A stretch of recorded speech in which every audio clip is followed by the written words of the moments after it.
El Perú está a punto de cambiar su sistema legislativo por primera vez en más de 30 años. Desde el 28 de julio del 2026, el Congreso de la República será bicameral, lo que implica que adicionalmente a los 130 diputados, en estas elecciones votaremos también por 60 senadores. Y a estas alturas es muy probable que aún muchos se estén preguntando qué es exactamente un Senado, para qué sirve o cómo funciona. Pero quizás la pregunta más interesante para poder empezar sea, ¿por qué estuvimos tanto tiempo sin él? Para poder responder esto, tenemos que retroceder más de 3 décadas, exactamente al 5 de abril de 1992. Aquel día ocurrió el ya conocido autogolpe de Estado del entonces presidente Alberto Fujimori. Hasta ese momento, el Congreso peruano funcionaba bajo un sistema bicameral, tal como lo establecía la Constitución del 79. Existían 2 cámaras, la de diputados y la de senadores. Como consecuencia directa del golpe, se convocó a un Congreso Constituyente que terminó elaborando la Constitución que sigue vigente hasta hoy, la de 1993. En ella se rompió con la tradición histórica peruana y se optó por un Congreso unicameral, es decir, con una sola cámara, integrada inicialmente por 120 congresistas. Años más tarde, en las elecciones del 2011, ese número se incrementó a 130. Incluso recientemente se ha planteado elevarlo hasta 237 parlamentarios, aunque esa reforma recién entraría en vigencia en las elecciones del 2031. Pero ese es un tema aparte del que ya hablaremos en otro momento. La cuestión es que después de más de 30 años estamos regresando a un sistema legislativo que toda una generación de peruanos nunca ha experimentado. Entonces la pregunta lógica es, ¿cómo funciona esto y por qué se decidió volver a este sistema? Bueno, el retorno a la bicameralidad no es una idea nueva. Ya se había intentado regresar a ella en gobiernos anteriores.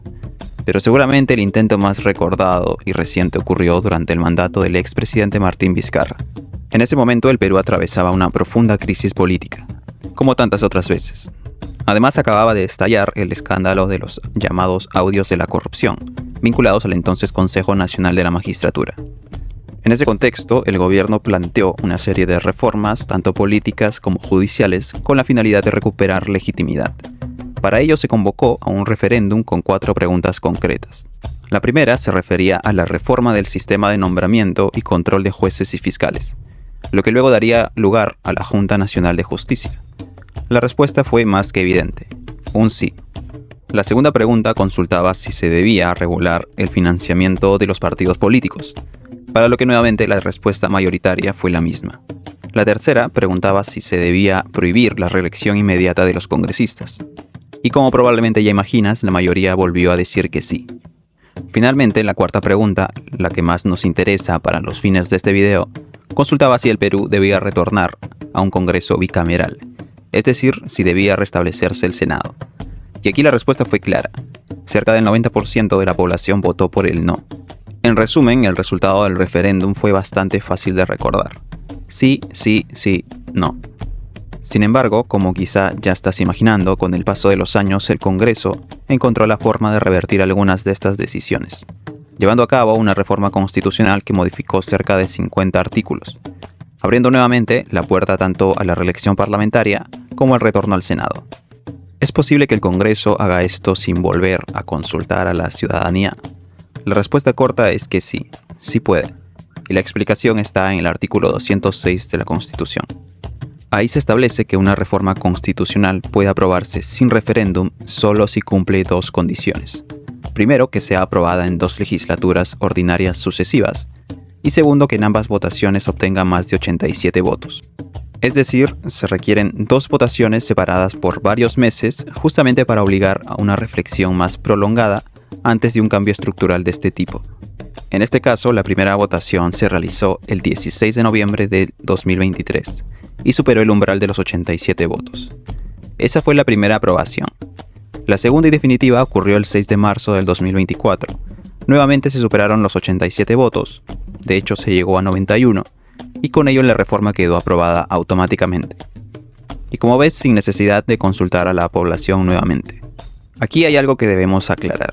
Según el artículo 43 de la Ley de los Derechos de Participación y Control Ciudadanos, cuando la ciudadanía decide algo en un referéndum, esa decisión no es intocable para siempre. La ley establece que el Congreso solo tiene prohibido cambiar ese resultado por un plazo mínimo de 2 años. Pasado ese tiempo, el tema puede volver a discutirse y modificarse en el Congreso, incluso si antes la población había dicho que no. Ahora bien, conseguir que al menos 87 congresistas se pongan de acuerdo en una reforma de esta magnitud es, en teoría, algo bastante difícil. Aunque claro, eso es solo en teoría. Cuando existe un pacto tan amplio entre casi todas las bancadas, esa mayoría calificada que se necesita deja de ser tan inalcanzable. Pero vayamos a lo importante. ¿Tiene algo de positivo volver a este sistema bicameral? Bien, en el mundo, cerca de 80 países cuentan con parlamentos bicamerales. Este modelo es especialmente frecuente en estados federales o en países grandes con sistemas presidenciales, como Estados Unidos o Argentina. En cambio, el unicameralismo suele predominar en estados pequeños y altamente centralizados. En ese sentido, el Perú era más bien una excepción. Tener una sola cámara no solo iba en contra de nuestra tradición histórica, sino también de la tendencia predominante en países con características similares a las nuestras. La lógica detrás de tener una segunda cámara se basa en que ésta sirve como un segundo filtro democrático. O bien controla políticamente al poder, o bien actúa como un órgano más reflexivo y técnico que revisa lo que aprueba la Cámara Baja. De esta forma, la Cámara de Diputados concentrará los principales instrumentos de control político, como las interpelaciones, censuras o las comisiones investigadoras. Mientras que el Senado, en cambio, asumirá funciones como el nombramiento de altas autoridades del Estado, como el Contralor General, el Defensor del Pueblo, los directores del Banco Central de Reserva o los magistrados del Tribunal Constitucional. Además, es importante aclarar algo. Con esta reforma, el Congreso no ha adquirido nuevos poderes. Lo que ha hecho más bien es redistribuir los que ya tenía entre dos órganos distintos. Todo esto es algo con lo que algunos expertos en la materia están bastante de acuerdo, ya que sacrificas agilidad en la creación de normas, pero por otro lado, agudizas el debate. Ahora, ¿significa esto que la bicameralidad va a solucionar el descrédito del Congreso? Pues como ya sabemos, una cosa es la teoría y otra muy distinta es la práctica. En el papel también se supone que el Congreso legisla pensando en el interés general, que no aprueba normas que debiliten la protección del medio ambiente o que no protege a sus miembros frente a investigaciones o sanciones. Entonces, como verán, nada está garantizado. De hecho, todo también dependerá en gran medida de quiénes integren esa nueva Cámara de Senadores y de qué requisitos se exigen para poder llegar a ella. En principio, estos requisitos son casi los mismos que para ser congresista.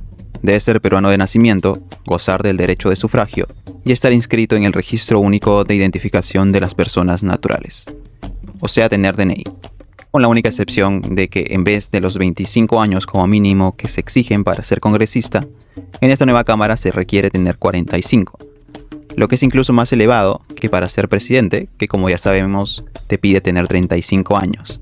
La única salvedad para llegar al Senado si no cumples con el requisito de la edad es que ya hayas sido congresista anteriormente. Así que no te sorprendas en ver los mismos rostros los próximos años.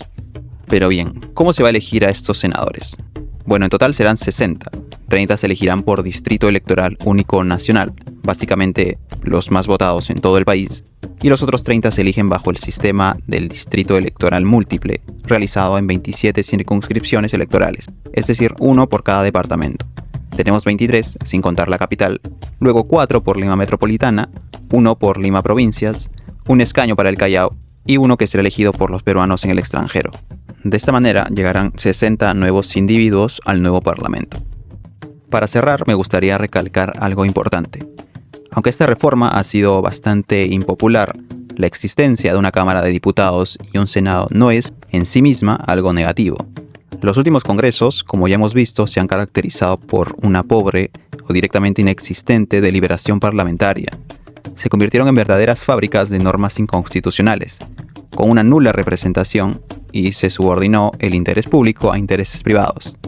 En conclusión, un descontrol bastante evidente. Ya veremos si en el futuro esta decisión termina siendo positiva o no. Por ahora lo único claro es que este cambio no es gratuito y nos está costando. Se estima que la instalación del nuevo sistema bicameral demandará alrededor de 180 millones de soles solo en infraestructura, como los despachos para los senadores, comisiones, oficinas y espacios de trabajo. Pero eso es solo la punta del iceberg. Otras estimaciones hablan de costos de implementación que podrían acercarse o incluso superar los 270 millones de soles. Si se consideran también adecuaciones a estos nuevos espacios, equipamiento, nuevos contratos y todos los gastos asociados. Y eso solo contempla la implantación inicial. Si miramos a mediano y largo plazo, la operación de un parlamento bicameral implica costos recurrentes mayores que un Congreso unicameral. Por ejemplo, actualmente el presupuesto del Congreso ya es bastante alto y ha superado los 1.400 millones de soles. Y con la bicameralidad se espera que este monto pueda seguir creciendo para cubrir sueldos, personal de apoyo, mantenimiento, seguridad y todo lo que conlleva el funcionamiento de dos cámaras. Entonces, ¿valdrá realmente la pena? Como ya vimos, desde una mirada técnica podría argumentarse que más legisladores y más filtros ayudan a una mejor calidad de la legislación y a mayor representación. Pero desde una mirada ciudadana, esto sucede en un contexto donde muchos peruanos sienten que todavía sus representantes están desconectados de sus prioridades reales. Así que más allá de los debates teóricos, la bicameralidad abre una nueva etapa en la historia política del país. Su verdadero impacto no se medirá solo en leyes o en discursos, sino en el tiempo, en los recursos que demande y en los resultados que se entreguen. Y será la propia historia la que nos muestre si este cambio cumplió finalmente lo que prometía.